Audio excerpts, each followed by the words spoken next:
Hey and welcome. If you've ever thought about learning Cantonese but just felt totally overwhelmed like, where do you even begin? Well, you have come to the exact right place. Today we're going to lay out a super clear step-by-step roadmap to take you from absolute zero all the way to fluent. So let's just dive right in with the big question. Are you ready for this? Because learning a new language, it really is a journey. It's an adventure, honestly, and every single great adventure has to have a starting point. And we're not just giving you some vague advice here. Nope, we're giving you a full 10-step plan. You can think of this as your own personal treasure map to mastering Cantonese. So let's get it unfolded and take a look at step 1. Okay, so our quest begins with the most fundamental thing, understanding what it is we're actually learning. You know, before you can speak a language, you've got to know its identity. What makes it, well, it. First things first, where is Cantonese actually spoken? Well, it's the language of Hong Kong, of course, and the Guangdong province, which includes big cities like Guangzhou. But its reach is totally global. There are huge communities of speakers in Canada, the US, the UK, all over the place. So this isn't just some regional language, it's a truly international one. Now this next part is absolutely critical for any new learner. You have to understand that Cantonese is not Mandarin. Just look at the chart. The differences are huge. Cantonese has way more tones, it uses the beautiful traditional characters instead of simplified, and it has its very own romanization system called Jyutping. Getting this straight in your head from day one is going to save you so much confusion down the road. Trust me.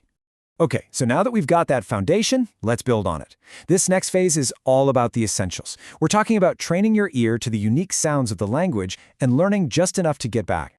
So for your first month, your main mission is simple. Train your ear. See, Cantonese is a tonal language, and if you skip this step, honestly, nothing else is going to make sense. The plan is straightforward. Learn the 6 main tones, listen to it every single day, repeat everything you hear out loud, and try to mimic or shadow native speakers. This is your bedrock. And here it is, your secret weapon for pronunciation, Jyutping. This system tells you exactly how to say a word, tones and all. You can see the example for Hong Kong right there.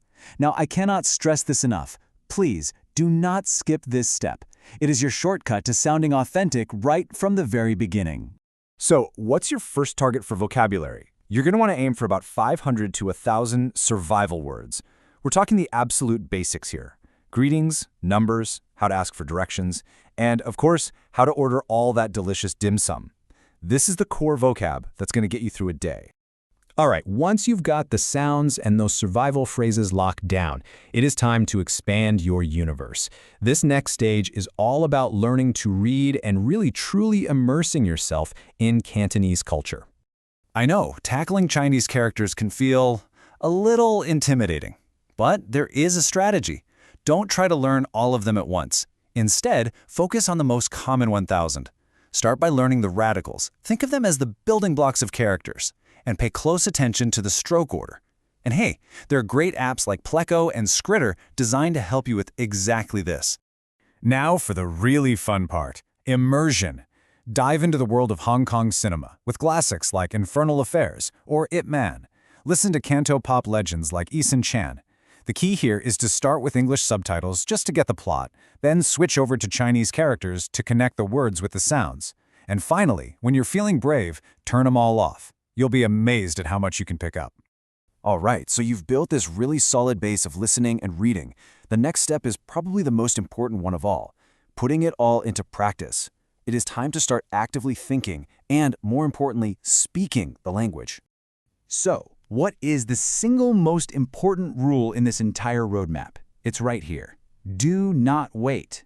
Don't wait until you feel ready because, spoiler alert, that day never actually comes. The number one rule is to start speaking from day one, even if all you can say is a simple hello. And here's some fantastic news that might make you breathe a little sigh of relief. Cantonese grammar? It's actually pretty straightforward. It generally follows a subject-verb-object structure, just like English does. So making basic sentences feels a lot more intuitive than you might think. You know, to really accelerate your fluency, you need to start thinking in Cantonese. This is such a powerful technique. As you go about your day, just narrate your actions to yourself. Look at your desk and label the objects. Have little internal conversations. What this does is it builds those mental pathways you need to speak without constantly translating back and forth in your head. We are now heading into the final stage of our roadmap. This is all about the long-term commitment, about understanding what's realistic, and seeing how this amazing new skill can open up some incredible new doors for you. Look, consistency is everything, and this chart just shows how simple your daily routine can be. You do not need to study for hours and hours, just one focused hour a day, broken up and balanced across these 4 key areas: pronunciation, vocab, listening, and speaking. That's what builds incredible momentum over time. So what can you actually expect? Well, with that 1 hour a day, you could realistically be conversational in under a year. Now, true fluency, that's going to take a couple of years, but this timeline shows you that it is absolutely achievable. Just remember, it's a marathon, not a sprint. Consistency will beat intensity every single time.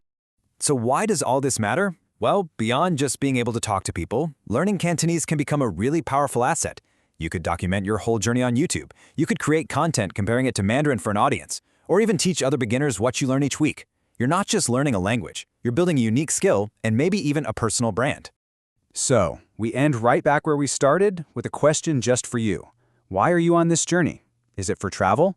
Is it to connect with an amazing culture? Or is it to advance your career? Defining your personal why is the ultimate motivation that's going to carry you all the way to fluency. So, what's your quest?